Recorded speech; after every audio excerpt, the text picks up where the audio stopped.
All right, ladies and gentlemen, welcome back to this week's episode of the Gym Owners Podcast. I'm your host, Tyler Stone. Over there, we have John Fairbanks. How are we doing, John? Doing fabulous, Tyler.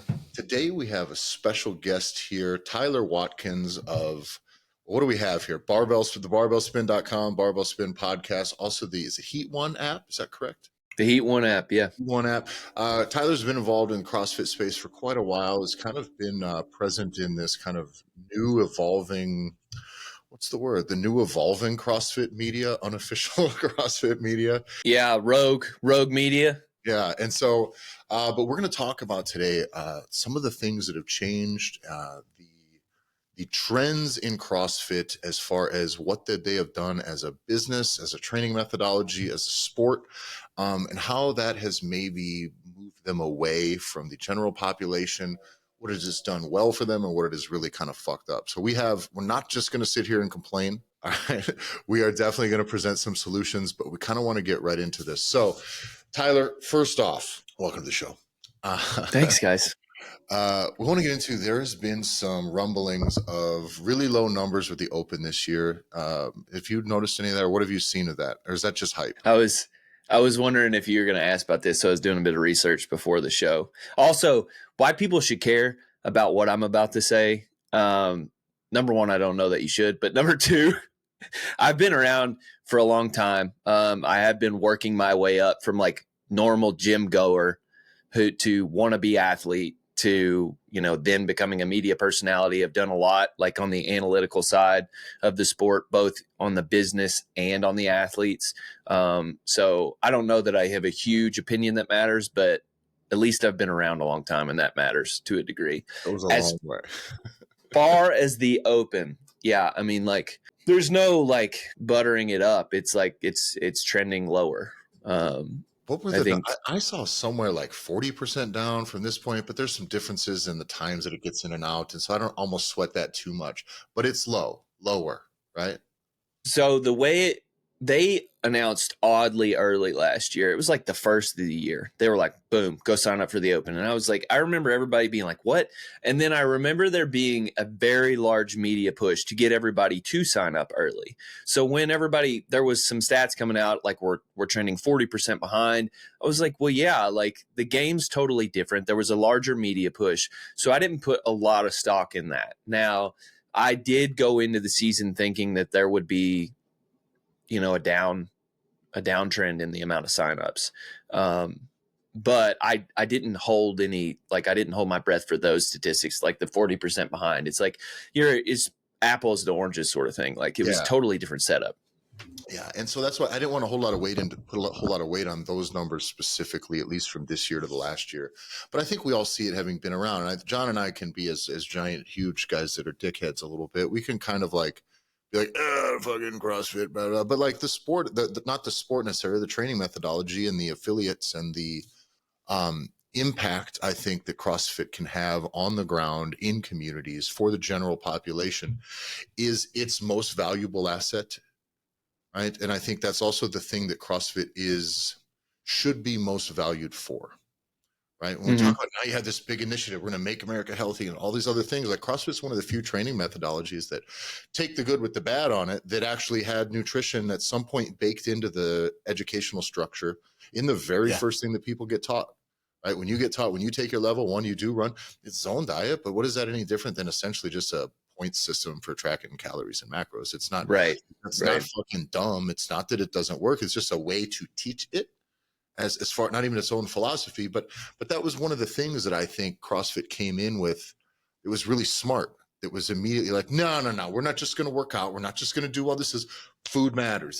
There is a holistic approach to this that I think people miss now when they talk about CrossFit and the education structure, and they think about this like, you just take a weekend fucking class. Like every one of these motherfuckers gets taught how to at least teach or deliver a nutritional system to somebody for performance, for weight loss, for whatever, right? There's like every single person who's coaching at a CrossFit affiliate has been taught that. And yet how many CrossFit affiliates do zero in-house nutrition coaching for the general population? It's a fucking lot. or have almost I think about that all the time, because like I do think it's the base of our pyramid. For those who don't know what I'm talking about, like there is a CrossFit pyramid, nutrition's at the bottom, and then it starts doing all of like the conditioning and all the other pieces. Like the workout stuff is on the top of the nutrition, and we do nothing to coach our athletes on nutrition. I've never been to one single CrossFit gym, and I've been to like 10, a member at 10 of them. They've never run nutrition courses. I've always thought that should be an in-house thing. And their coaches, even with your level one, if you want to do or die on the zone and the resources they give you, like it fucking is fine. Like it's totally fine. And every coach has the ability, if someone comes up to them and says, how should I eat for this?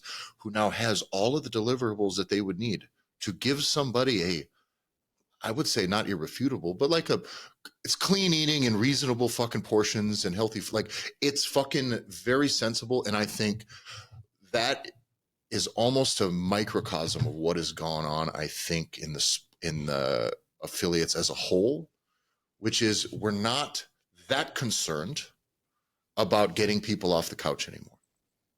That's not none of the top-down marketing is about that.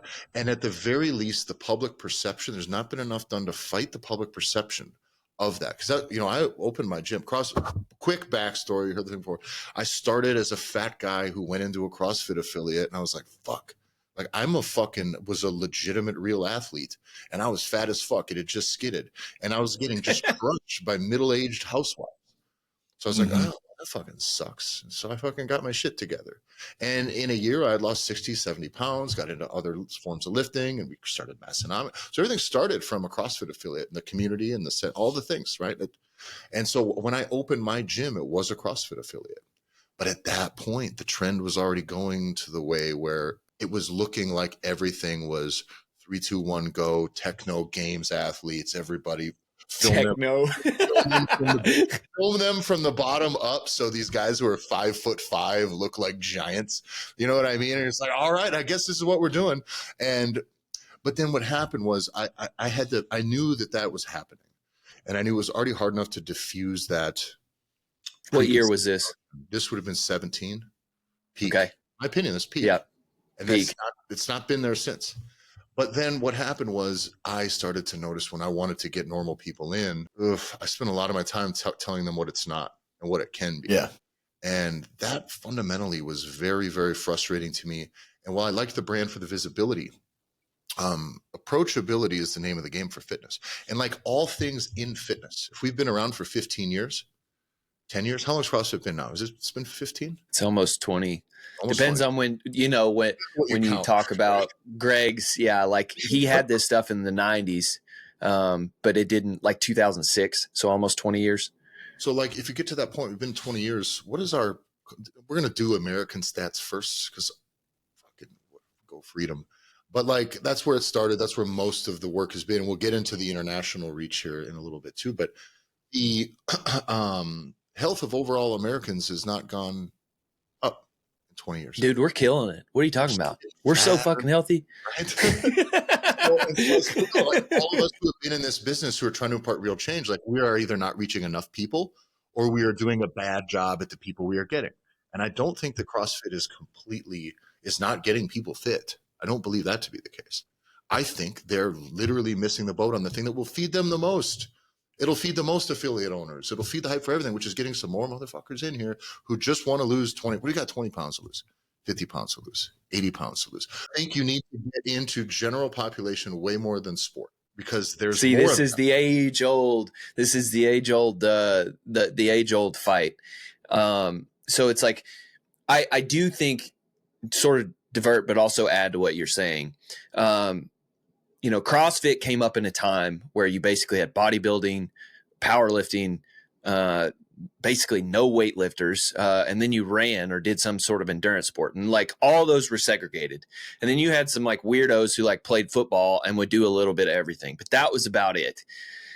Then Greg comes along and says, nope, needed to be able to do all of it. And then a lot of people, there was this whole functional fitness idea back then where it was like, that makes a lot of sense. Like that idea held water. It's like, oh, okay, yeah, like I do want to be able to lift, 400 pounds off the ground, but I also don't want to run a 20-minute mile. Like I want to be able to run like a 7-minute mile. CrossFit's definition of fitness, I think, still holds up fully. Yeah, 100%. Whatever we're going to define as this, I think that's exactly accurate. But so we were fixing the idea of like what normal people should do. Like bodybuilding at a base was like just hard for people to get into. It gets boring eventually.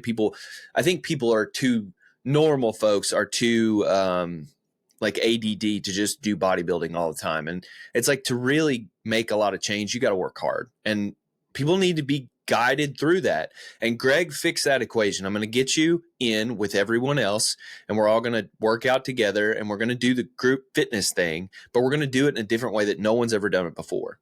Fast forward 15, 20 years, the equation totally changed. Yeah. No one did weightlifting back in the day. Powerlifting was in a slump.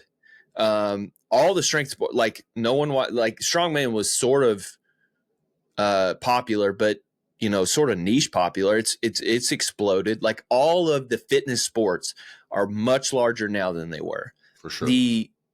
It's all out like we have fixed the idea of knowing what fitness is and which ways you can go down. So what we've not done is come back and say, okay, the equation has changed, and we've not evolved our pitch to get people back in gyms. And so I'll agree with that part of like, hey, we're missing a point here. But I might disagree in the athlete versus the everyday mom and dad, or everyday person marketing. Are you saying we want to stay above the general? If I owned an affiliate, I'd be fucking strangling you right now if this was coming top down, right? I'd be like, are you fucking out of your mind? How many elite athletes do I got that I can go knock on the door to get into my fucking gym right now, right? How many of those, you think fit people are not doing fitness somewhere where they get fitness, right? The people who aren't fit are the people we need to get in. I'm being hyperbolic. And 100%. I was one of those people. You need to have some appeal to draw, because not every market is chock full of fit people who don't have fucking gym memberships, who just want to go spaz out and do fitness, like nearly competitively. Go ahead, John. And in the beginning, right? In the beginning, isn't John speaks. Yeah, here we go. Listen, I'm used to it. I've podcasted with Tyler for years, so I get my turns. But in the beginning, right? Sickness, wellness, fitness continuum, right? That continuum. Yeah, like that, right? The whole idea of like foundationally, that does speak to those beginners. I think that's in the most early days thing that they teach in CrossFit is that sickness to wellness continuum. And we went from, okay, well, we know we can, and we can take those people from you're sick, let's make you well, and then we got the fitness piece. But then it was almost as though as the brand evolved and continued to evolve, it just kept taking the fitness part and then just injected, literally, metaphorically, we can talk about it more, steroids into the fitness part. And now the fitness part is this huge ballooned monster. And we've completely ignored the fact that the whole sickness to the wellness part and how this all works together to then come back around, like you're saying, Tyler, to scoop and grab those beginners again. Fitness is a buffer against decrepitude is like the number one thing that I think people. It's a fucking killer quote. It really is. It really fucking rules. And I'm going to be on to go back to some of the things written down about CrossFit fundamentally that are nearly set in stone: constant, varied functional movements, high intensity, right? Not all those, exactly. Not all of those things combined at one time, always, or whatever, but like that these are tenets of the training. I think that's incredible. I think that continuum's incredible. I think the way they simplify the nutrition stuff is great. But I want to say one of the things that I think could change or should change, there is zero reason that, other than for simply like scalability and just getting bodies through the door, there is no reason that this training methodology only needs to be executed in classes with timers, right? No, there is absolutely I understand what you're saying. Principles can't be applied. And by the way, I would love for you guys out there, for those of you that coach, is to like take these principles of variation, not just randomness, not all this stuff, but like variation, meaning we're going to do some heavy lifting. I need you overall, you need to be stronger. You need to build some muscle. You also need to be good at moving your own body through space. You should be able to run. You should have endurance. We're going to establish all of those things, and we're going to train for that.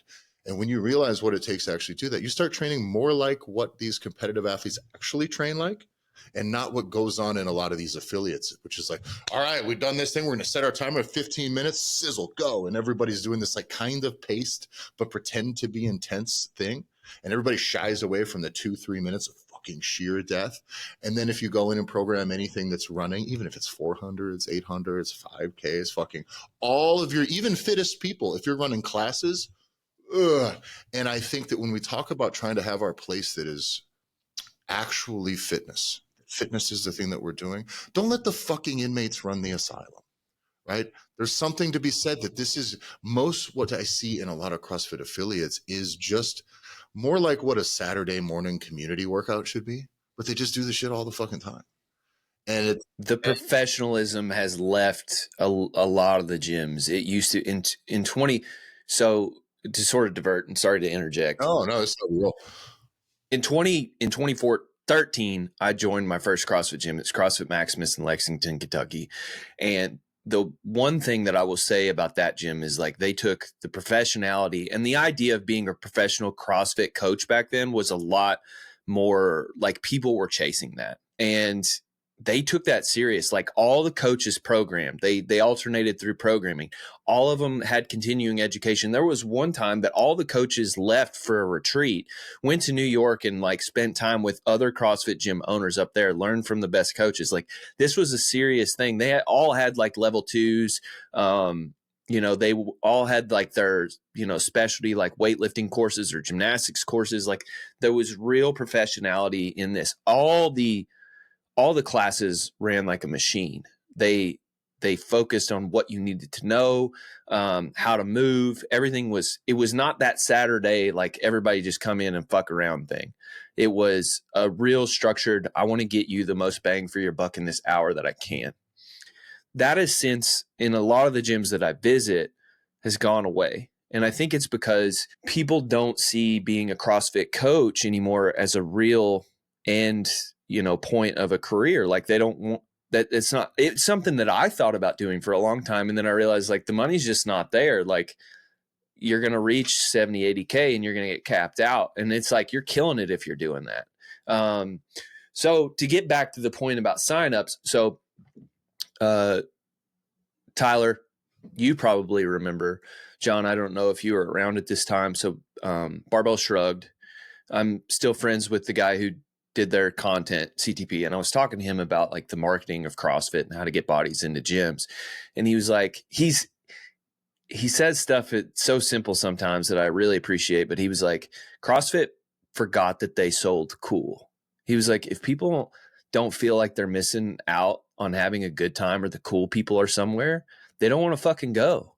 And if you go to a lot of gyms now, it's like, I call it checkbox fitness. And there's nothing wrong with checkbox fitness, but like people used to be driven to like be better humans. Even if you were, 38 years old and you knew you were on the downside of like your athletic career, people still had goals that they were going to be some athletic monster. And now it's just like, I came in, I sweat, I worked hard today, and that's about it. And that's fine, but it's not the spirit that you want inside your gym. So like my selling point and where I come from to answer your question, Tyler, of like, how do we fix this? We got bodies into gyms. For instance, for me, I saw Annie Thoris' daughter walk 100 yards on her hands across a football field. And I was like, that's cool as fuck. I got to know how to do that. A girl can do it. I need to know how to do it. And then I saw Rich Froning and he was fucking jacked. And I was like, okay, this training system gives him short. It was approachable, man. I got to meet, I need to see somebody like me. Which is weird. Since I've met him, he is shorter than I am. Yeah, no, I had, we met him at the Arnold one year, and it was him and Dan Bailey, and they had him sign a thing for my wife on that. So they had to write it on the back of my shirt. And these two little guys were on their toes to reach the middle of my back to sign this shirt for my wife. So anyways, I didn't mean to cut you off, but one of the, I do think you're right in that the one function that I think the sport serves and the overall marketing serves, like the top down elite, the term elite fitness, right? That the most elite form that's grown so much to where it just looks like something it didn't, we never could have imagined it was going to look like before. But now that can function as that's your Mount Everest, right? But the reality is especially with, say, something like the Open, and I like that structure. You go to the Open, and then there was even whatever the convoluted setup is now. But when it was Open, regionals, and all this other shit, right? That flow. I'm going to address this from the sport standpoint first, right? Because let's just go into how we think the sport could maybe change to make the sport Wait better, a minute, not for the sake of the affiliate. Before you move on, I wanted to finish my point because you're moving into my next subject. So the athletes, seeing the athletes motivates kids. I was a kid at the time to go to gyms. Young people being in gyms, having mostly college age kids motivates people who are older because they see that youth and they have a good fucking time, and the youth make the gym more fun. And then when the gym's more fun, everybody wants to go more. That does not exist anymore. 22-year-olds don't go to CrossFit gyms anymore. Like when I trained at 22 and I was training really hard, there was like 40 of us. At the gym I go to now, there's like 10. And that's like, I'm in a college town. On like a decade of creating interest. And I think as far as the sport goes now, for growth of the sport, I don't believe that the growth of the sport, the CrossFit Games, let's not say the sport of functional fitness, because that's going to fucking silly directions that just will be what they will be. Time will tell, the market will dictate. But CrossFit Games itself, if we're going to hold that as some sort of as like a gold standard, it's the Olympics of functional fitness, or it is the whatever Super Bowl of ab having barbell snatching fucking dudes or whatever. Like that sport has some gaps that I think is important that people address, that you just objectively look at, right? And one is, I don't know that being a vast, wonderful financial success fucking matters to really most real affiliate owners, just other than it kind of work. That is only a money thing. This is one of the biggest differences between I'm just going to say the word real sports first off, because most CrossFit, these are athletes, but CrossFit, almost had it spectator sports. And that's where I'm going with this. Yeah. Because real sports that people watch are watched by people who don't do that sport. And fucking, you're lucky if you can get people's moms to go watch them fucking do a CrossFit competition. You know what I'm saying? And so when we want to talk about just the CrossFit Games, first off, every year we do not have an open competition to decide which of you guys you play your hearts out. You get to go to the NFL because you finish it. No. Cut all this shit out. The open, let it just be its own competition. That does not need to be how we get people in to this fucking elite greatest thing. I understand it's a fun little thing, but whatever. I'm not willing to die on that hill for sure, but we're not doing open tryouts every fucking year for any other real sport. 2, fucking, there's just too many bodies. Give me the 40 and 40 or whatever. Give me the top men, the top women, and let them compete. Okay. I've been to dozens, hundreds of powerlifting meets, dozens, hundreds of strongman competitions. And I can tell you this, strongman is infinitely more watchable than powerlifting, to every single person who's ever said it, because it's the barbell stuff. It's just too boring. And even though it's impressive, the average person who sees someone deadlift 400 pounds, but that 400 pounds that I'm deadlifting is a refrigerator on each side. That's cooler to every single person in the crowd than someone loading up a bar with 1,000 pounds, because they don't know the difference. They just don't know the difference. Right. The other thing looks heavy. Yeah, and the pace as well of the thing. This is of all strongman competitions I've been to and participated in, other than the 2 or 3 that we've actually announced 4 that Massonomics has done in-house. We've done it on our own. They try to make these competitions for the athletes. It's all about make sure with the athletes, let's accommodate the athletes. Let's give them enough rest. Let's do this. Let's do that. Oh, everybody gets in. Oh, you're in the over 45, but under 47 division. Great. And you're missing your pinky toe, but it's above the knuckle. So you get your whole class with another 50 of you. And then you have teams, for Christ's sake. There's got to be, I was trying to go through this and ChatGPT, there's like 800 competitors that get to say they compete at the CrossFit Games. When in reality, when you think CrossFit Games competitor, what does that mean? It's 40. It's the 40 at top. Yeah. It doesn't need to be there on the weekend. There's no reason for that to be. It dilutes the whole thing and makes it stupid. It makes it silly. Every motherfucker sitting next to you is a games athlete when you get there, and they're very fit, and everyone in their family should be very proud of them. But when you get to that point, respectfully, shut the fuck up. Go back to the Shire for the weekend, dude, or just watch. But there is when the Olympics has the Paralympics, same thing with the adaptive stuff. I love that all sports are inclusive. I love that. I think it's a great opportunity. I think you should market more on that as well, because that makes approachability for everybody. Holy shit. If that guy with no fucking leg can do this, I can get my fat ass off the couch. I'm all about doubling down. Don't put that on your main fucking broadcast though. That's great advertising, great marketing, can be secondary stuff, but you cannot have the Paralympics does not go on parallel to the actual Olympics. It's a fucking week later and they maybe televise it, or maybe like I think that they just need to be practical about the sport. Well, and that's the thing that's the point. Compete. That's the point I've been making for a long time. And like we've been talking about, because like broadcasts may not happen this year. They will at the games, but like at the regional level, or what people remember the regionals. So like there's going to be some that might not have a broadcast at all. And so what I've been trying to tell people is like, okay, the competition itself is actually for us, like the athletes and CrossFitters, to know who the fittest on earth is. I still think we should uphold that claim that we know who the fittest on earth is. I think in the early days, we actually didn't have that person, but now we do. Now, the broadcast, though, that becomes about storytelling and making it something totally different. And so if you're going to put a broadcast on, you got to make your best fucking effort to make it interesting. And CrossFit, that's hard to do. Like, dude, running the fantasy app. Peak, they did a great job. Yes. Whatever shift went on before that, they had there was about 2 years, 3 years where it's like, yo, I didn't need to watch it in real time. I just watched those fucking those little documentaries they pump out. Yeah.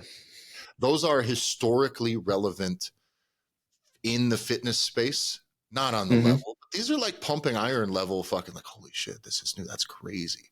The storytelling on it I thought it was amazing. The issue, and Greg actually had this figured out. I know that he hired a CEO at one point. They told him to dump like the Facebook and like the YouTube, and it was a total wild move and a total wild time. But up till 2018, I think he understood that CrossFit, the organization HQ, was not a crazy money making venture. You were going to take most of the profits that you got, put it into the games and back into the affiliates. Hopefully you're left with 5% at the end, and then you're good. That's the problem with private equity owning it now, is that they want to be a 20 to 30% organization, and they don't understand that it's like to keep people interested in what you do, not only period, but in 2025 when people's attention times are shorter than anything, like you have to just continually pump out media, and not just like fucking bullshit media, like actual meaningful things that people want to engage with for longer than 20 seconds. You got to play the long And they haven't been doing that. They are starting to turn the leaf on that, but they had not been doing that. And I think that's a lot of the reason we're in the place that we're in right now. I also think it's tricky that people tend to think that CrossFit as an organization is like this colossal juggernaut of like fucking tens of thousands of people. It's like fucking 11 motherfuckers, dude. Like, you know what I'm saying? There's just not a shitload of fucking people piling into work every day working on these projects. You know what I mean? It's a thing that's just kind of rolling out there. And I don't think people quite understand that. They think that while the brand is large, that there's just a fuckload of bodies in there fucking putting this thing together that are making decisions. And I just don't feel that that's the case. Go ahead, John. Well, but don't we like the idea that the sport itself, people don't watch the Super Bowl for what the fuck those motherfuckers ate the morning of, who they're dating. It's literally the worst parts of the game, right? Like everything outside. And the reality is that as the sport has become more friendly to the athlete, football has gotten dumber and more stupider to watch, right? Like, it's like we actually have. I would imagine that all three of us are football traditionalists, where it's like fuck all about CTE. Like you need to try to kill each other. Now, do Tyler and I's families have plans for when CTE does ravage our brains in another 15 years due to the amount of concussions, Everyone's and got our some wives know birdshot where the loaded gun up with is the and they gun know that how your to wife kill has us when figured it out how to happens. use. Yeah. Yeah. But sports aren't supposed to be, kind of going back to Stone's earlier comment, like sports aren't supposed to be good for you.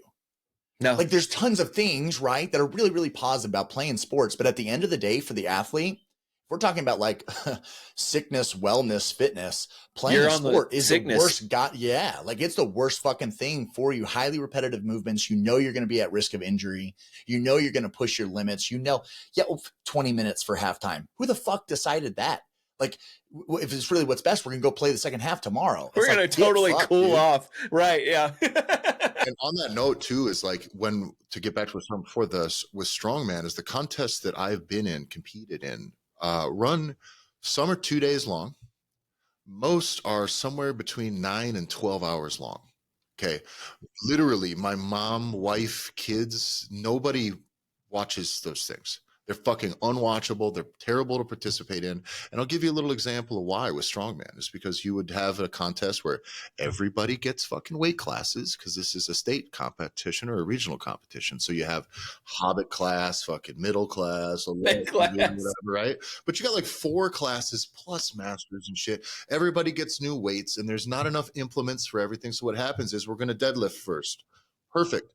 Guy 1 with the smallest weight. Everybody gets to kind of warm up to deadlift using 3 bars, and then we're gonna start the contest. But then after the first weight class goes up, likely depending on the implement, if it's a car deadlift or whatever, then they're gonna let the whole next weight class warm up.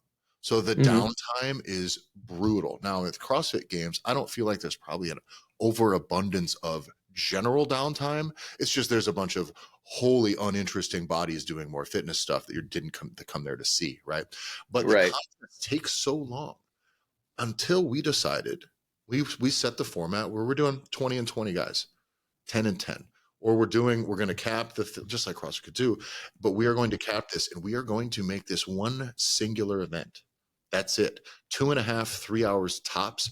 And when we did those the athletes were like, fuck, that crushed us. But nothing I want to do less than make this contest take another day longer. You know what I mean? Like, no, I'm in it. Let's go. Let's get to the party afterwards, first off. But then all of a sudden you have in very small areas, you got 1,500, couple thousand people in attendance. You know what I mean? For a thing that they just walked past. Oh shit. And they're staying for the whole thing. It's an absolute game changer. But then I see powerlifting meets. There is no way around that because it's just 3 reps.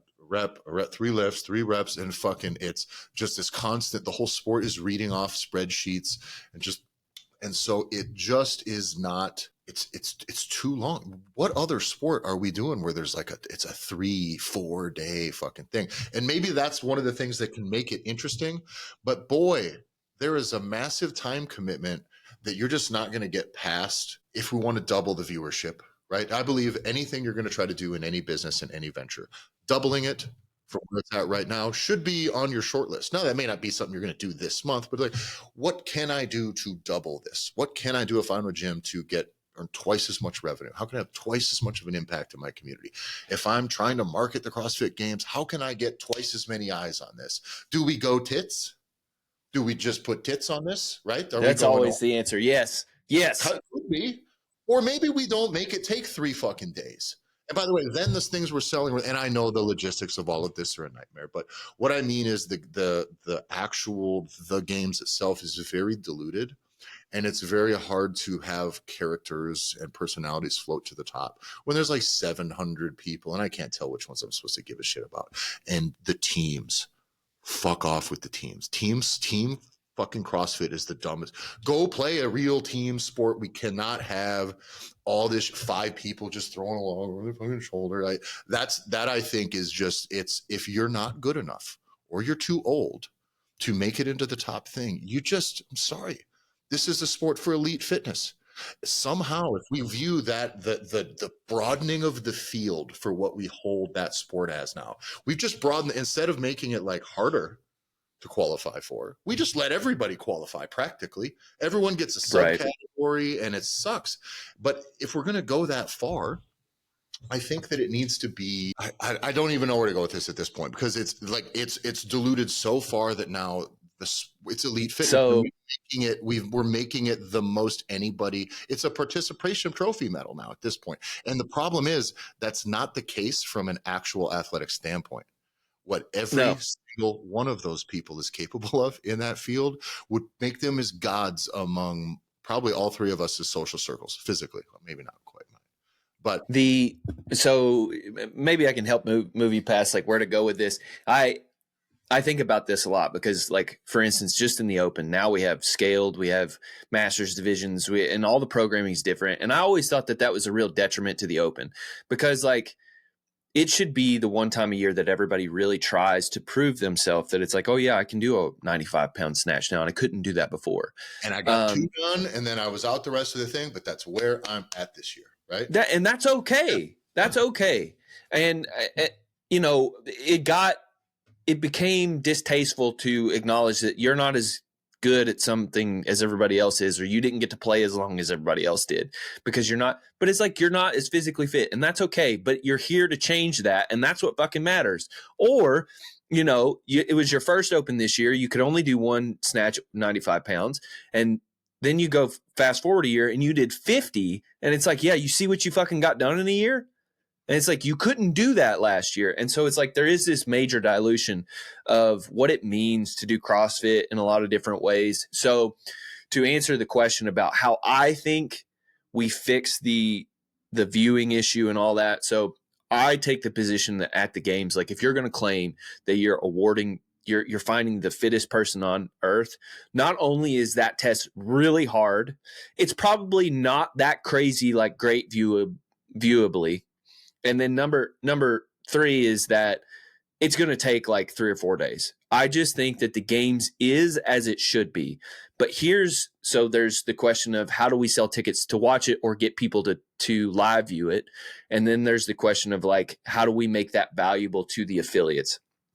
So, and this plays a part in your teams thing. I don't think the teams really deserve to be televised. Like, no one cares. They'll tell you themselves that nobody cares. They don't care. They won't watch team events that they're not a part of. It's okay. It's the participatory part of the sport. Now, I think teams is run in a way that it's just wholly not fun for anyone. It's not enjoyable to watch. It's not enjoyable to do.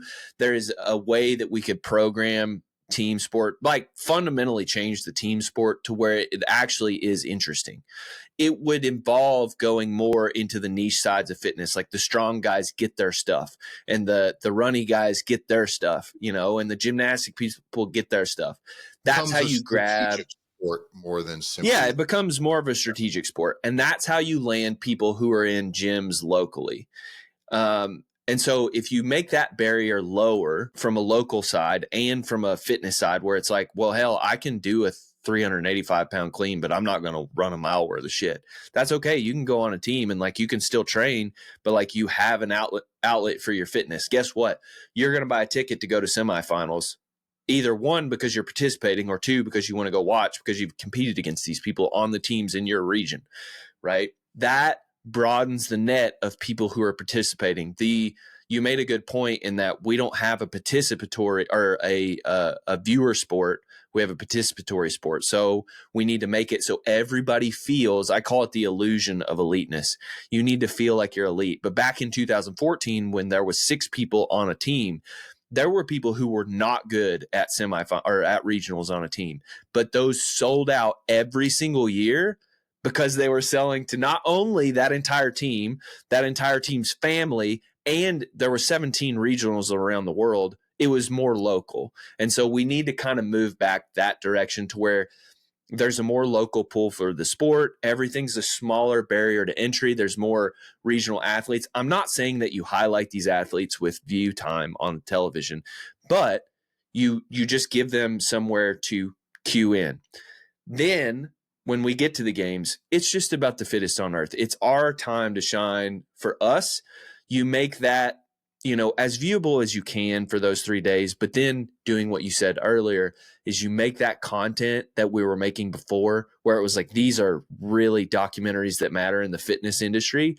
You make that so that pays the dividends back to the affiliates. You need one. First off, you're filming the shit. Well, it should be filming the shit anyways, right? While it's going on, which means in retrospect, you assemble, just like you assemble the narrative into one fucking cohesive documentary that might tell these 6 parallel stories or whatever storyline, really the 2 plus a couple of ancillary stories that run through this.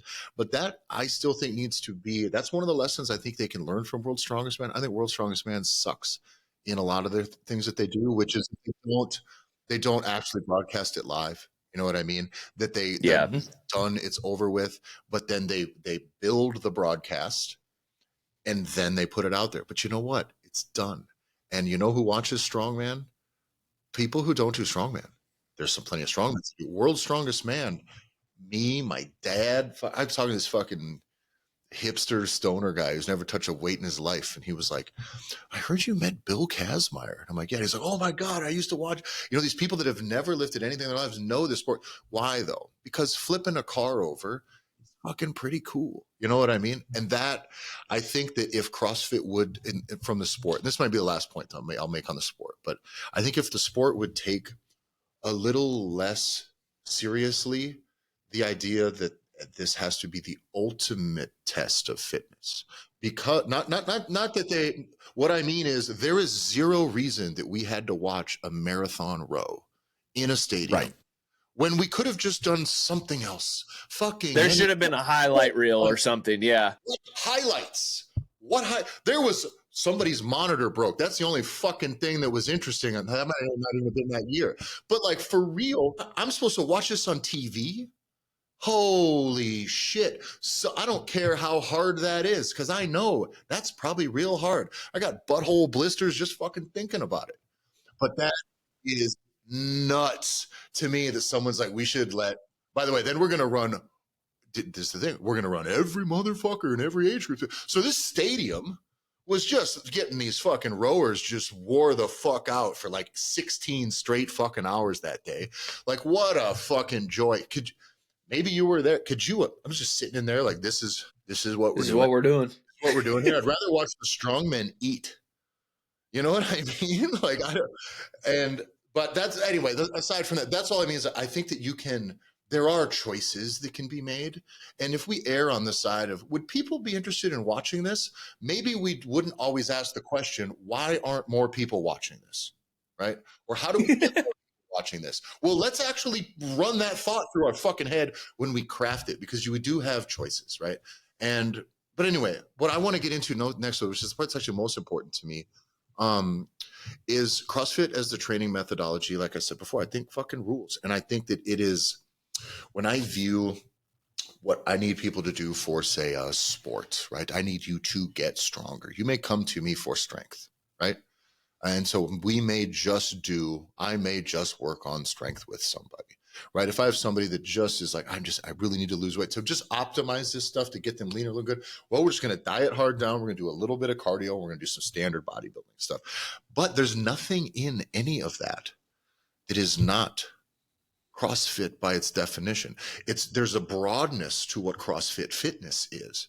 But there's nothing wrong with those other things. But when I see the training methodology get almost like, it's not necessarily bastardized, but the execution. It's when you see something that you could label CrossFitty, like it can't be labeled anything else. Yes. And I think that there's too much, and I will say there's too much testing in the sport of CrossFit.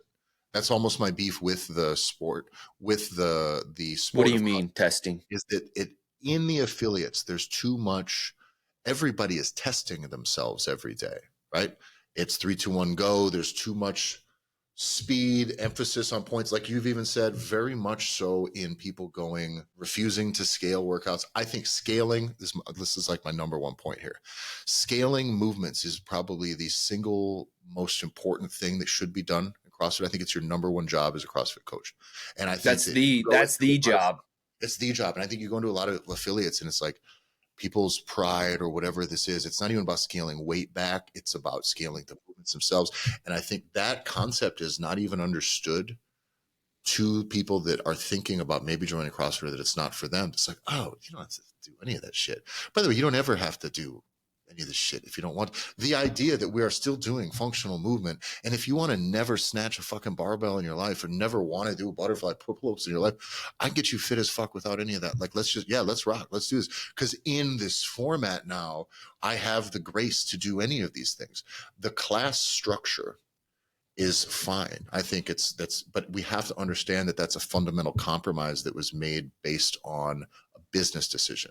How many people get out of this hour?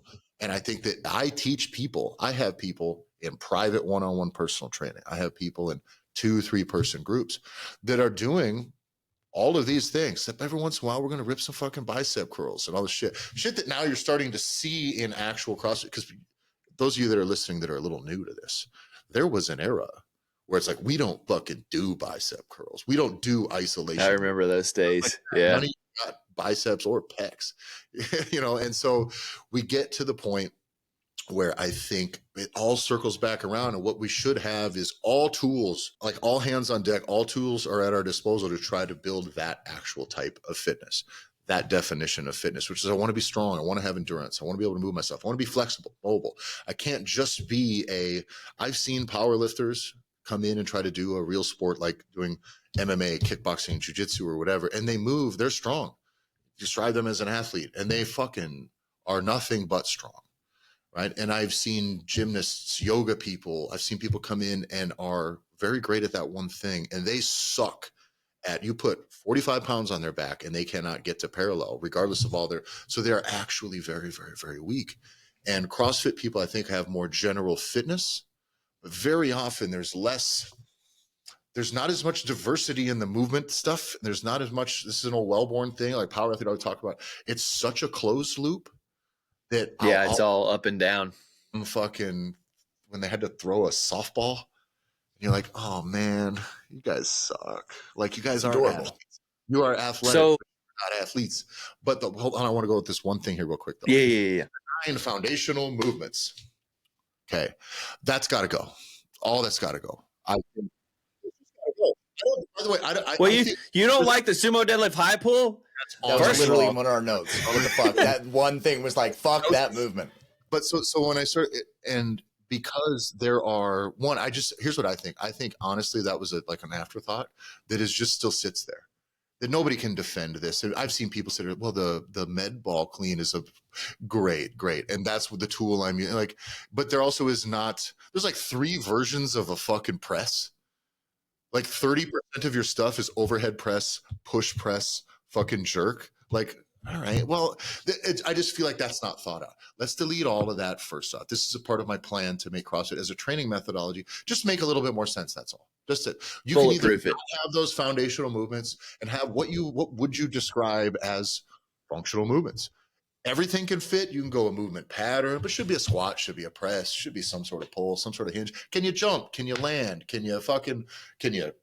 But none of these things need to be tested. That's what I mean, is these are outcomes that we hope to be capable of, functional movements. And there's this list that's not really movements. It's just dumb exercises that, like, none of these really anyone has to do. A squat should be there, but squat, lunge, can you pull, can you hinge, can you press, can you, just like no chest. Yeah, I know Wellborn has like a really good list of athletic movements, more like practical. More practical. What I wanted to say was that HQ should actually listen to this, because you guys are just bringing up issues that you would like to see addressed. But what I will say is that, like, you guys come from a little bit different perspective. You are CrossFit, enlightened, but not totally, like, you're not totally full Kool-Aid drinkers, or it sounds like. I sold my affiliate, and I built my affiliate from the ground up, knowing that we very likely would have to de-affiliate. So when I sold it out, it immediately de-affiliated because of all of these things. It was like, I needed my brand to be my brand, and I cannot let somebody else carry water for me who is then going to piss in it. And that was kind of the impression that I was getting out of what's dealing with HQ from the top down. My $3,000 a month. And there was a time where that was true. You're like, well, listen, man, my brand now is better for me than yours, than your CrossFit brand. It serves me better. And that's honestly, I think that that's an important piece is I think building your brand, building your type, CrossFit is an open-ended thing, right? Glassman was very hands-off. It was a very libertarian thing. Go in, here's some basic rules and just do your business. You want to do a bunch of personal training? Go for it. You want to set your pricing this way? Go for it. You want to do contract lengths? Go for it. You want to force people to do one-on-one when they come in before they can get in the group? You want to do onboarding? There's any number of ways you were allowed to operate your business. And that part I really did like.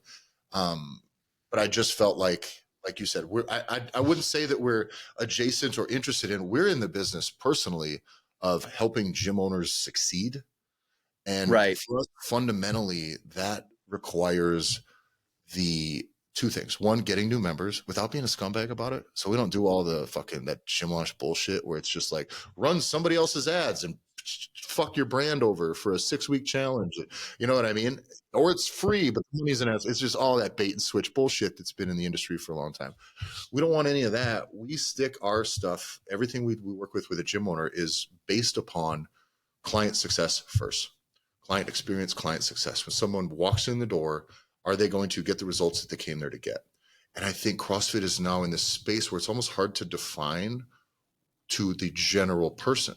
So CrossFit interested or CrossFit adjacent is what you would hope that you can get every fucking person in this country who needs a gym and isn't going somewhere to go to do. I think that ends up being those beginners are that's the stuff that if you can develop a way to speak to them and deliver your program that works. I mean, do most of what everything you're doing. Just don't be fucking risky about it. It's really mostly about a risk equation, what goes on in the gym and the movements that are selected. And a lot of what you're talking, we can get the people in and get them in the door.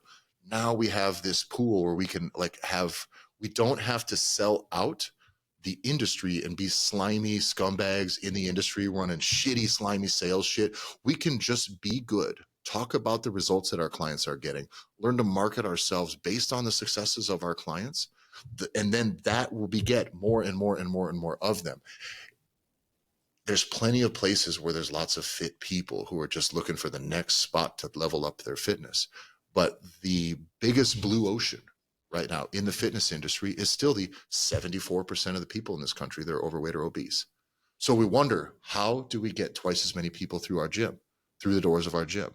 Well, maybe we don't alienate 75% of the population by being too intense or by doing fucking weird looking shit. You know what I mean? If it's effective, it's fine. It's fine. But let's not put all this stuff front and center. When I look up what CrossFit is, and it lists me these 9 movements, I'm like, well, 3 of them are fucking the same. 2 of them are stupid. None of them are hard. And it's like, what are we doing here? You know? Fuck you. You're cool. So a lot of what you're talking about is like perception. And like, I think we've done a really bad job in the shitty word is like rebranding or re-engaging perception of what CrossFit is. So like one really good example is Matt Chan had this really big jackass take here recently where he was talking about like essentially he was like CrossFit's an unfinished methodology and it's dangerous if you do like the CrossFit training all the time. And what he was explaining was basically training like a games athlete for 10 years plus. And he's like, oh yeah, I'm fucked up. It's like, yeah, we've already covered that. If you train like an athlete, you're going to get fucked up. That's the point of being an athlete. Like that's the price of purchase. If you fight in the MMA, you're not surprised when somebody like breaks your leg. That's part of the deal. And so he was trying to say like, oh, there's so much more utility in doing a lot of zone 2 training and stuff like that. And CrossFit never changed. And I was like, that's a lie. Like the HQ never came down and said like, hey, everybody, you need to start doing zone 2 training. No, it happened in the exact way that Greg would have wanted it to happen is we all noticed the athletes who were doing more aerobic and zone 2 training were getting fitter in ways that we were not. And then the entire programming industry shifted to start to adjust that stuff. You were talking about bicep curls and stuff like that. Rich has been doing that. He never stopped, which was always hilarious because it was like the number 1 CrossFitter in the world forever was doing bodybuilding stuff. And I do think like there's the perception that CrossFit is just like the 21-15-9 like weird shit. And it's like, no, it's actually like a lot more full, but we've not rebranded, but we've not re-educated the population who had this idea built of what CrossFit was into what actually happens in the affiliate. The tricky thing too, though, I think in the affiliates is based on my experience. There's an expectation that the clients have when they've been the gift of some sizzle. I'll call that the sizzle. Your 21-15-9s, right? Yeah. Classic. That give the idea that is a piece of a CrossFit type of workout. There's a format. There's one.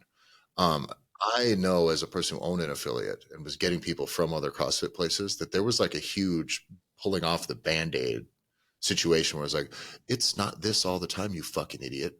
Like, that's not what you know what I'm saying? Today we are going to squat 5x5. We're going to warm up, right, and then we're going to finish with a little bit of a run. Or today, then we may do a little short thing that's quick after this.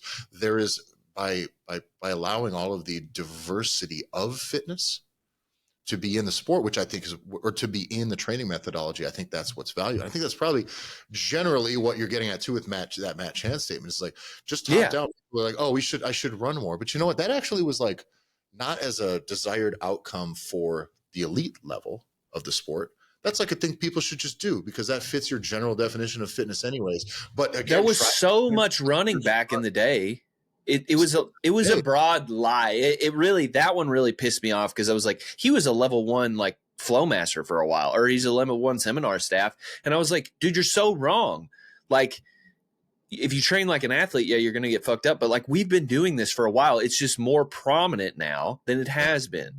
The number one repeated workout on CrossFit.com back in the day. The it's 5K. 5K run. That's it. But I'm almost all about that type of being like, listen, I maybe don't want to be programming 5K runs in my fucking group classes because they're here to right. coached a little bit. I could make recommendations maybe that people include more of this stuff, or somehow, some way you gotta put the pill in some peanut butter or whatever. But that's the job. And I think that at some point I would like there to be a little more guidance that comes all the way down to the affiliate and all the way to the floor. But somehow, again, that's where I'm torn because I don't want to be told what to do and how to teach my way.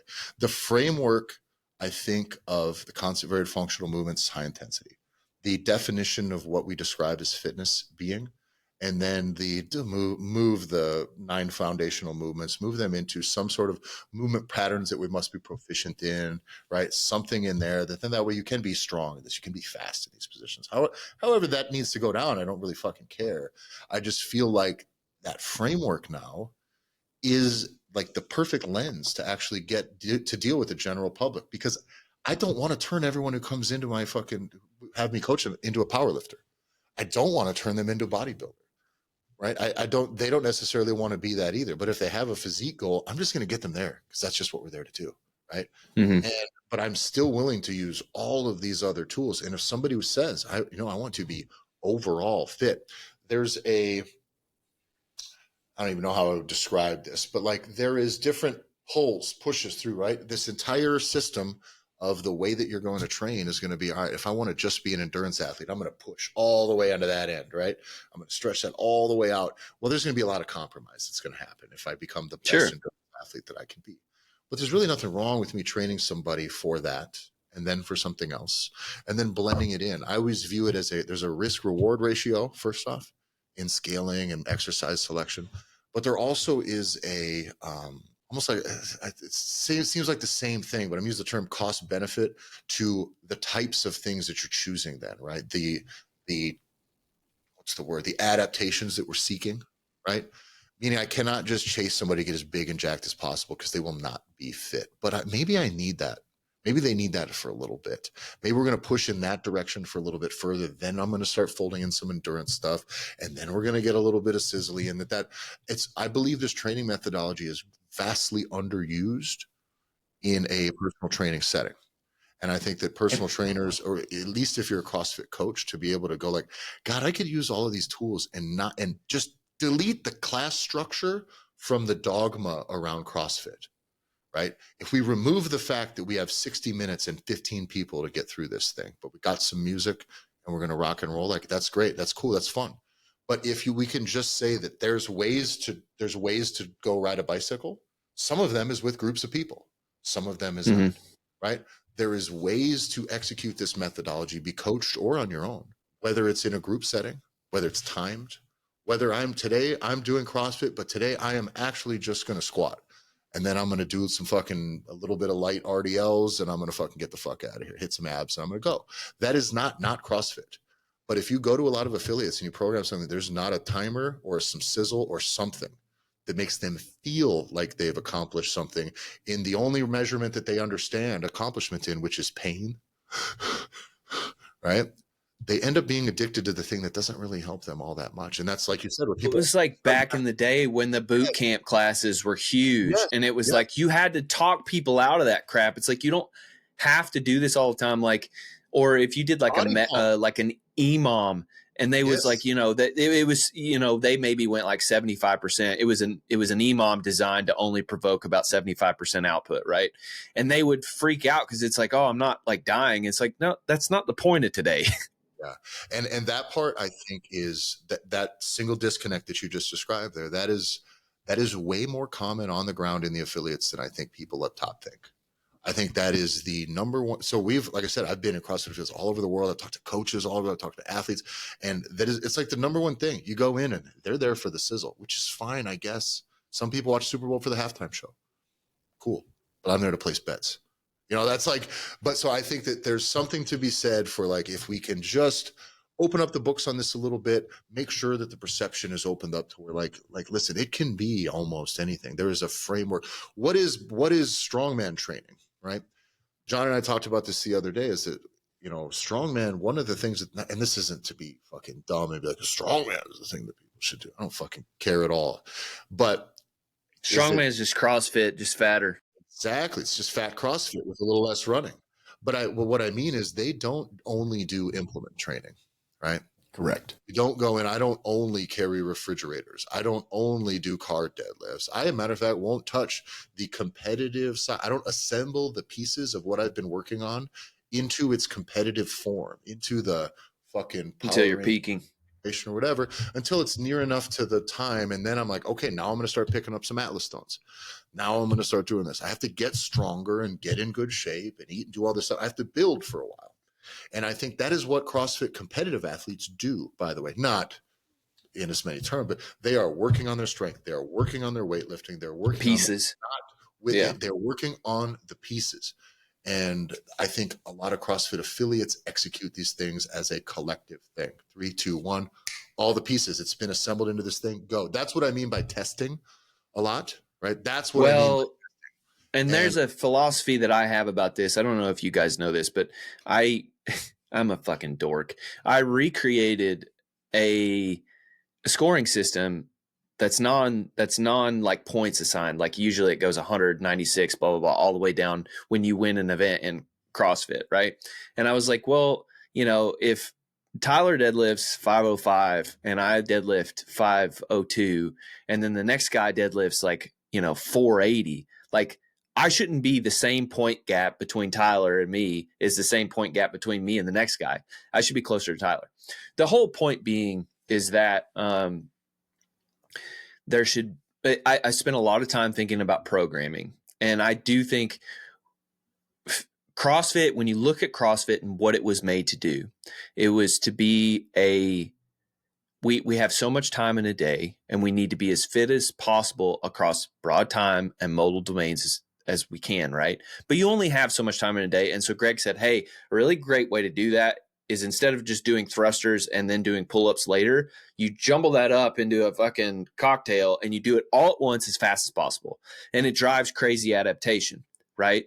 But then what we did was we made that the sport instead of saying, hey, fitness is actually like a 5K, a 1-rep max deadlift. Like these really, I always call it schoolyard tests, like anything that you can do, like dudes would do, where you see like a heavy rock and you're like, let's see which one of us can pick it up. Or like, let's run over to that barn over there. Anything that you can visually look at and be like, that's kind of fitness is what we should be doing at the games. But we don't. We actually do CrossFit at the games. Yes. And I do think there should be a little bit of CrossFit at the games, but we test going up. And I think that boils down into the affiliates in a bad way. Yes, I think that might be the best way to summarize it that you just done there. Because, yeah, I agree with you fully. John, what else do we have here on here before we want to get going? one of the things that kind of hearing the entire conversation, the piece that seems to be missing at the affiliate level is the why. And it may come I all the wanted way to ask you this. Go, keep going. So for me, it's the why is missing, and you could argue now from ground all the way to the top, all the way back to HQ, where everything is going to hopefully come from as we talk about the potential of shifts and improvement for the sake of CrossFit continuing. You know, like the goal here of the entire conversation is we want to see it continue to be and hopefully get back to where it can lead from the front, right? But the why, for me, it's the why is what matters. And it is one of those pieces where if we're not asking why someone is walking through the door or why do we want them to do this, we're not reverse engineering. If people are walking in less and now therefore they're signing up less to the actual competition part, which is where we get the showcase. We have less people coming to the showcase and we have less people walking through our doors on the affiliate level on a day-to-day basis. Okay, why is that the case? But more importantly, is it, what do we want an affiliate, a classic person that's going to come and sign up? What do we want that person to be? Who do we want that person to be? Because we've called out the fact that 75% of the US is obese. So there's a massive opportunity to get those people to walk through the door. But my argument would be, based off of what CrossFit is putting out, even on the affiliate level, is that we don't want those people based off of our actions. If we do, then how do we adjust that, knowing that this person that is not getting off the couch, or maybe finally is, you're not going to get the people that aren't off the couch. If you have to explain why somebody needs to walk through the door, they're already too far. It's a non-starter, right? Yeah. Right. So if we know people that are actively looking to get into fitness, maybe get back into it, they were a former athlete, they're finally sick and tired, the same way Tyler and I were, of looking at our fat fucking ass in the mirror, and we're like, we're going to go and do something about it. Great. That's our prime market. So if they're now motivated to make a decision, what are we doing to then be able to attract that person in, knowing full well that there's a lifetime fitness journey that every one of these individual people are doing? Because there could be, from the Tyler Stone that's eating gas station burritos and fucking high octane Mountain Dew every fucking day, he could eventually become a games person. But I cannot put the games, like, I can't allow that to be the first step of that journey, because if it is, it's too big of a step. They'll never walk through the door. They'll never take the first step. So why are people here? Why do we want these types of people? And then having your everything, allowing the ultimate variable nature and wide, huge, because I heard you say, Tyler Watkins, I heard you say, like, the idea of a broad net. But I would argue that it's not a broad net. It's not being cast out to grab those people that are even, 10 to 15, 20% of a rural community is all you can go after of even potential gym going individuals. So if we know we have, go ahead. Yeah, you're talking about from a marketing perspective. We were tossing around this idea, or that it got tossed around a couple of weeks ago, of like how to get people involved in the open and really like create some content from the open that gets people revved up. And what you could do is you could go to somewhere, that's just some normal gym that might have, what you would want to do is follow 4 to 5 athletes in the open, and you have you might have like an elite level athlete or somebody like me who like trains regularly and wants to be more than just fit. Then you have like, your stay at home mom who's like got 4 kids that like just stays healthy looking, looks good, at 40 years old. And then you might have like your overweight person, or might have your person who's like 70 years old and is just trying to keep decrepitude from creeping in. Right. And you follow them through the open, and that way you can show like the highlight of what this can do for somebody who wants to be elite, but show what it can do if you're at the very bottom and like just scraping by. And like, I think I'm right in that, like, we do need to show the high level athletes, but we're missing all these intermediary spots where it's like, this is who we're casting to, and we're just not creating that bottom end. And it, that's where it becomes an art. And how do you storytell to get people to care? Because like, if you just produce a documentary on some guy who's 300 pounds and he like tries to get fit, there was the Killing the Fat Man back in the day, and that was pretty successful. That series, there's probably like 4 or 5 other even short-term things, maybe 5-minute, 10-minute things that were basically CrossFit. It's like a CrossFit transformation, whether they were done by HQ or affiliates.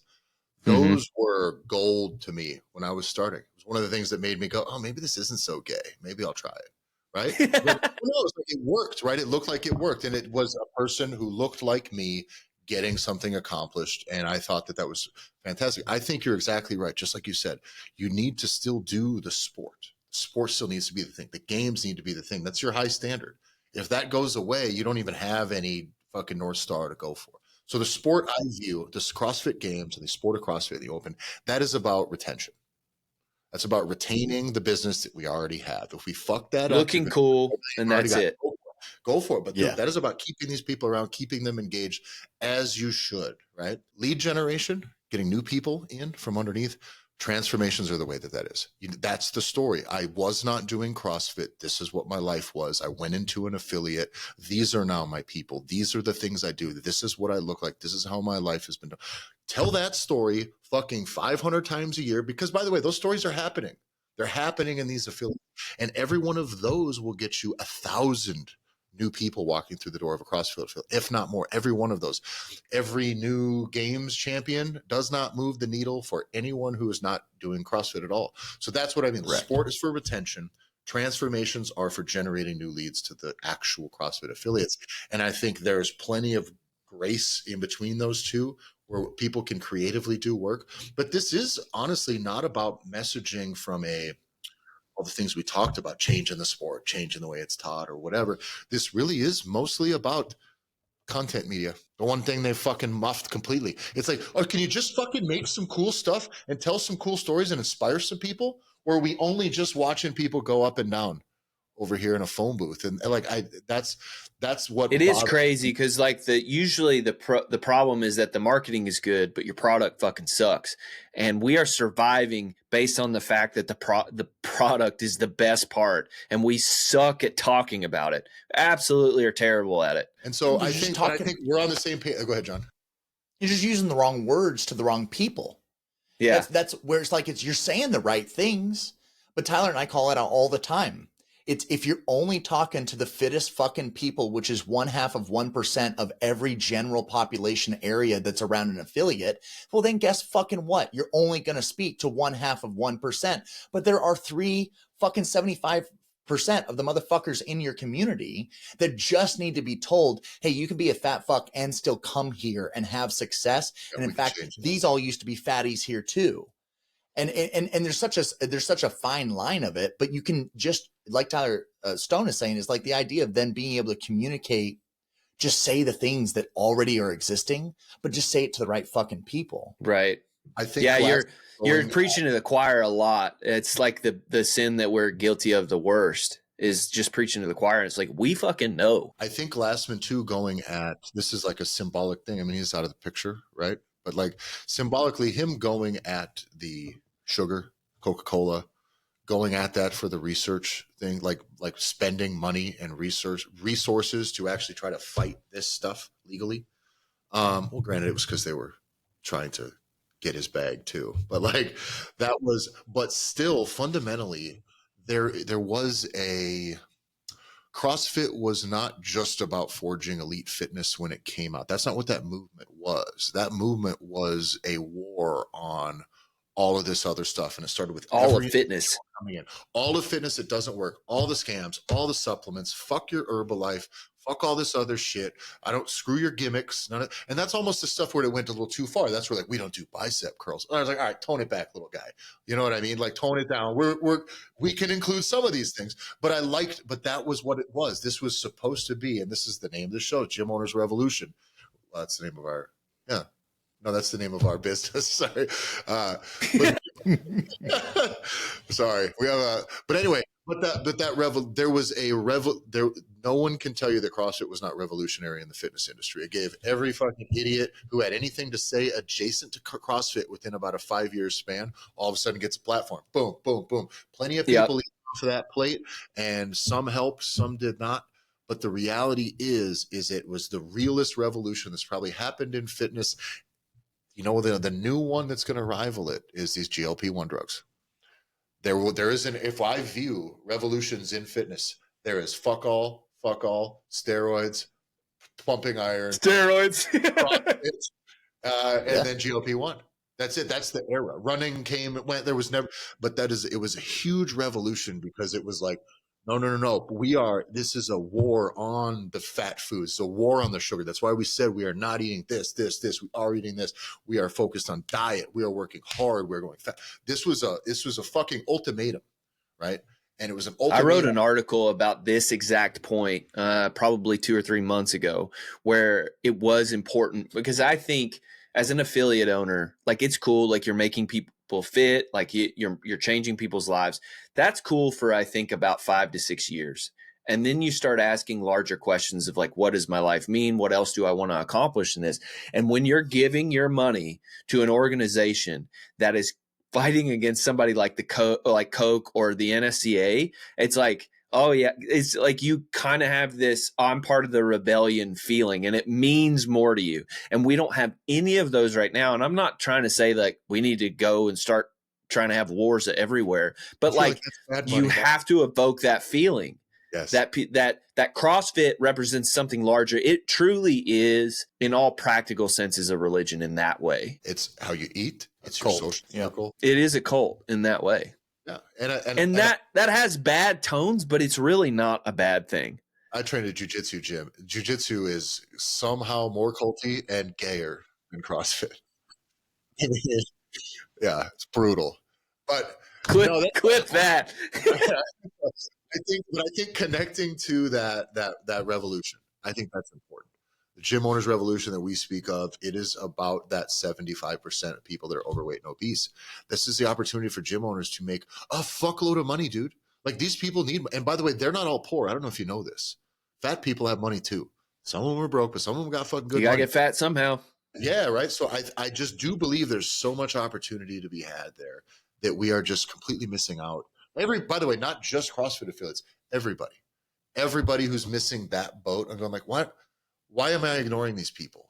Or if I'm not, and even if I'm not actively ignoring these people, it's like, oh, I'm not even looking in their direction. And so many gyms, good gym owners, their businesses close because they've sat there and they've done the preaching to the choir thing for too long, and they just can't understand it. And it's like, buddy, you gotta get out and see the people around you. You gotta try to help the people, not just in your gym. Those are the people you can help right now. But you got to set your sights at least on a 15-mile radius from your place. That's the Let me ask you this before we move on or close out. I've been thinking about this. So I would assume you guys are at least fan or some sort of appreciate the open. For sure. The question I've been asking people. I was like the 17,000th ranked fucking person in the open in 2016-17. Sorry, I didn't know that. I apologize. I didn't get my spot that year, but I might this year. Sound like me in 2014. I was going to the games every year. I was like, I'm going to the games. What's the point of the open? And why do the open? That's what I've been asking people if they can honestly answer it. Yeah. I think the open, I would almost rather have it not be a feeder to the games. First off, I would like that to simply be let's do cash prizes. Let's do fucking drawings. I don't know. I think it should be affiliate appreciation month.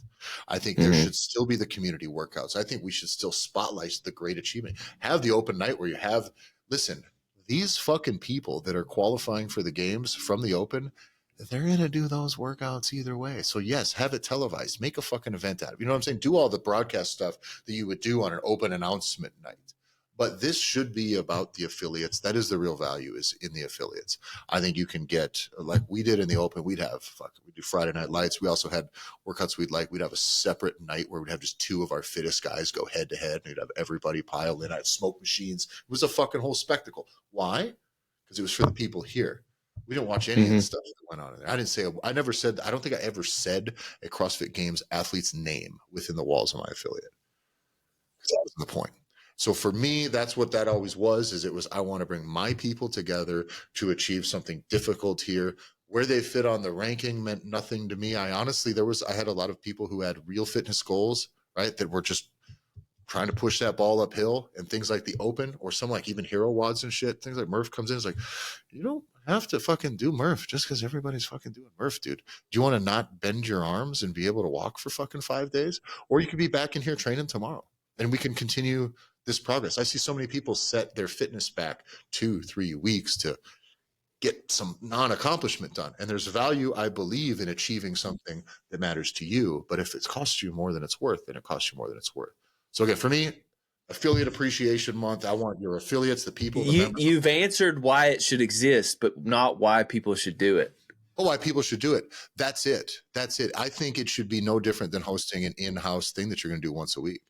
It says nothing to me about the relationship of my members with CrossFit HQ. If I had an affiliate right now, my members should do it. This is the problem. They should do the workouts. And that's maybe why this is the problem. We're going to do the workouts either way. You don't got to spend $20 to end up on some arbitrary ranking that you'll never matter to you. So maybe they shouldn't do the open as in give CrossFit money for the open. But they should. That's a fair answer. I think that's probably you're right. You're right. Maybe I didn't understand that. All the things that the Open does well, you don't need CrossFit HQ for. You definitely don't need to give them $20 for, right? Go ahead, John. What I like about it is so first, like the purpose of having it. So I'm going to use other sports analogies. So for me, it is the Open. I would view it as it's a conference championship. The same reason why if people like to run, having a 5K to do is one thing. But I think there's a huge psychological element of like, remember when the ALS challenge went viral? Everyone was dumping fucking ice water all over themselves. There was a psychological piece of virality of we're all going to train for a 5K locally. But what if everyone that was a part of the same type of gym that we were all going to do the same 5K on the same day? Mm-hmm. It's still a local thing, but psychologically there's a togetherness that CrossFit presents an opportunity where FOMO. We all play. Yeah.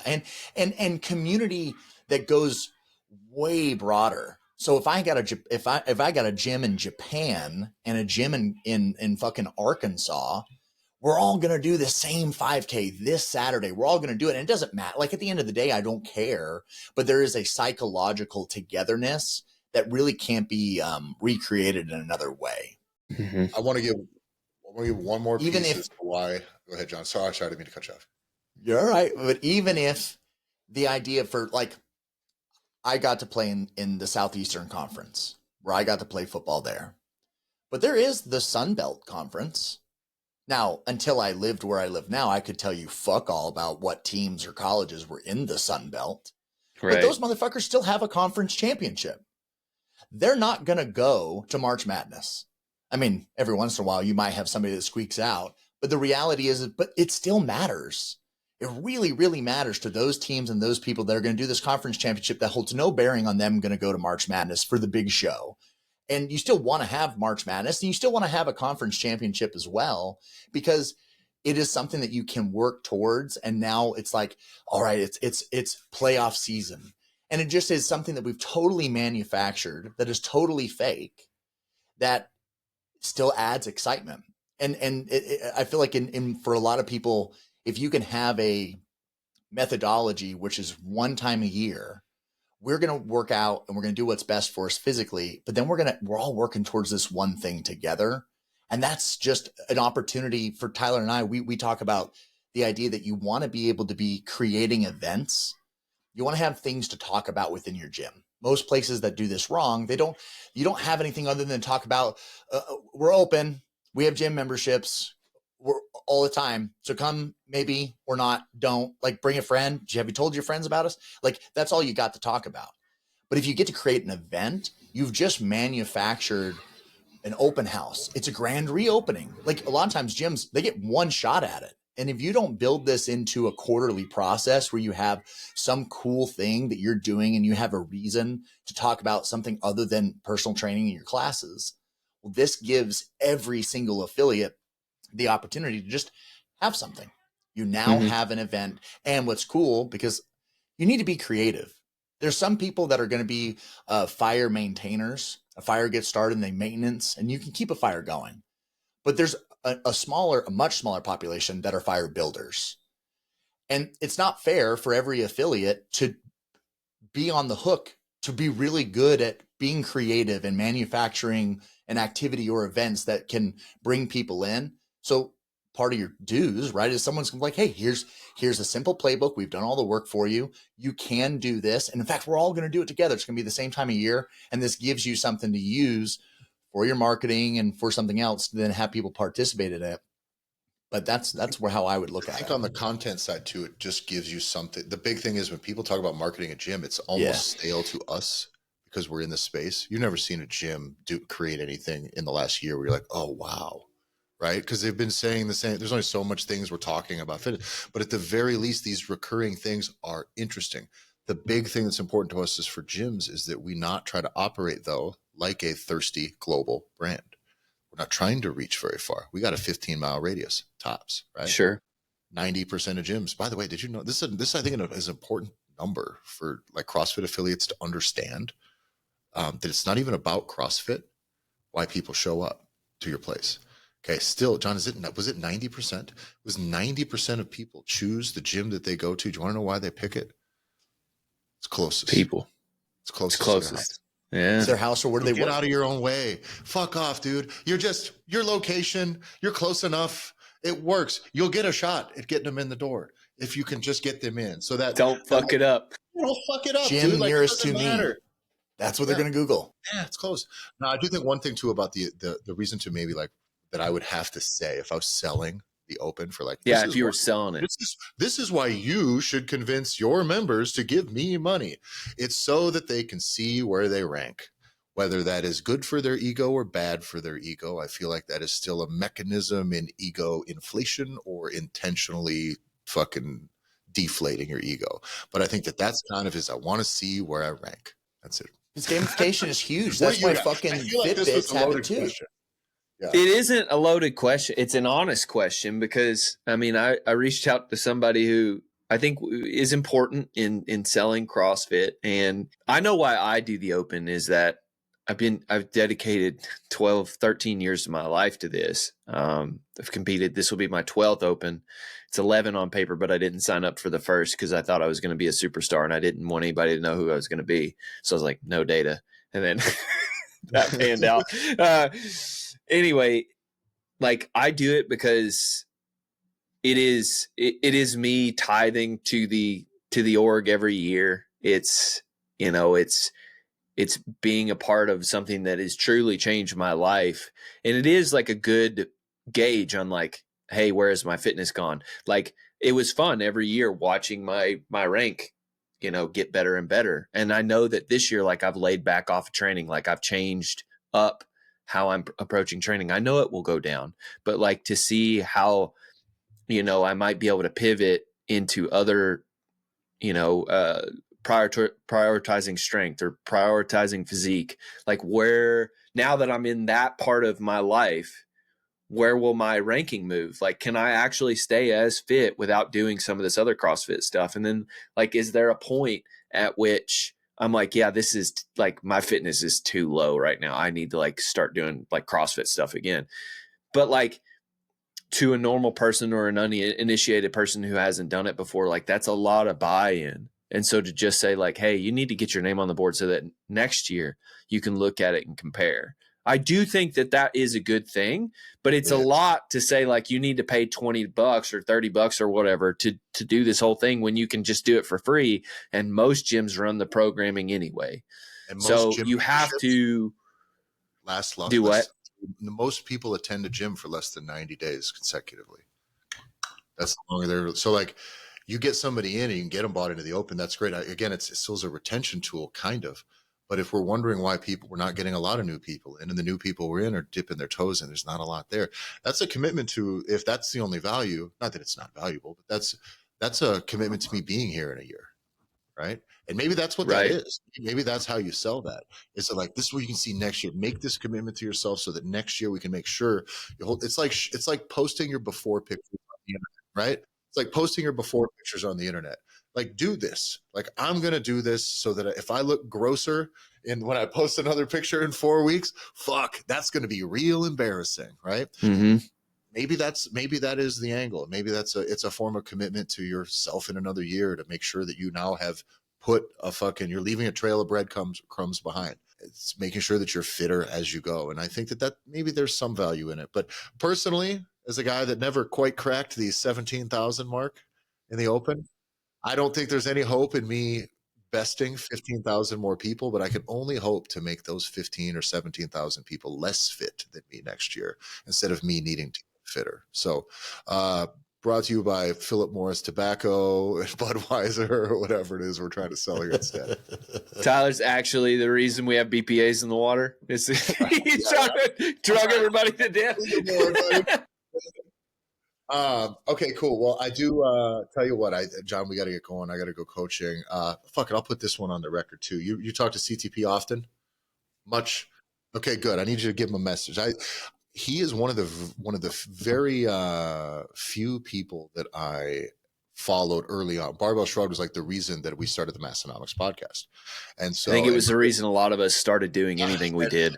And Chris Moore was one of the people who was fortunate enough to kind of just go back and forth with throughout that process, as I started doing like blog writing in the beginning, just solo. And he kind of gave me the advice, like, you probably need to collaborate or something, because there's just only so much you can really build if you're just writing. I was like, okay. And so I found a couple guys in town that were just starting a thing, and that's where Massonomics came from. And from that, I went and interviewed the other Barbell Shrug guys, by the way, literally like a week after the big meltdown. So it was like the worst. Yeah. It was like it's funny because that's crazy, because I met CTP like a week before, so we were right around it. That's fucking nuts. To his credit, the content that he made in that era around that show, from being video, camera editing, photography, is still some of the best shit that came out of there at like ever. I think I can turn it on now and it will rev me up, and it restores the hope that I have currently. Right. It sucks that people don't know that it exists, because they came at a time which, it had already passed, but it was like, it will rev me up now. I mean, Chris is solely responsible, I think, for a lot of the fire that exists. It was sharp and it was good, and it had a soul as well. Like back then, that content fucking ruled. So, and I had followed him forever, and I think he's disappeared from Instagram or something, or maybe he comes back and forth. And so I don't think I had any real interactions with him, but from an appreciation standpoint from afar, that dude's one of the main reasons I got into the content creation business. As a guy that can't really run a fucking camera, not a photographer, not a great video editor, you just kind of do enough to tell the stories that you try to tell, right? So as many documentaries I had filmed when we were overseas, that was all like just trying to do what that was doing. So CTP is a fucking real one. So shout out CTP. Yeah, guys. Follow, give me you're going to have to read the stuff for me here. What do we got? The Barbell Spin. We got, follow the Barbell Spin at the Barbell Spin on Instagram. You can follow me if you want at Texas, TEXXESS. And then the Heat One app, heat1.app. on Instagram. That is the fantasy sports. It's basically like fantasy sports for CrossFit, which I think fucking rules, by the way, especially when you have kind of a captured audience. It's enough people watching, and it's just that, by the way, is narrowed up in a way that's real nice, isn't it? Yeah. Right? Because we're not doing 700 competitors here. But yeah, people will be like, when are you going to do the teams? And I'm just like, I'm not. Awesome, man. Well, thanks for coming on. I hope, and if you guys are listening this far, any of the things that I had said that you disagree with, you're entitled to disagree with, understand that I have as much love, affinity, and appreciation for CrossFit as a training methodology, as well as what they've done for the fitness community, as anyone else out there. I am a guy who has liquidated his life savings to open a CrossFit affiliate. Okay. And from there, I've gone many places in this fitness industry. So I'm not a fucking hater. I'm just a reasonable person. What is it? Also a couple guys that started at the bottom, and through hard work, they remained at the bottom. And at the end, after a lot of triumph, they are still at the bottom. Here we are. Thanks a lot for listening, everybody. Make sure you follow the show at the Gym Owners Podcast on Instagram. John, how can they find you? You can follow me on Instagram at jbanksfl. You can follow me at Tyler F. and Stone. That's Tyler EFF I and Stone. Thanks for listening, everybody. We'll see you next week.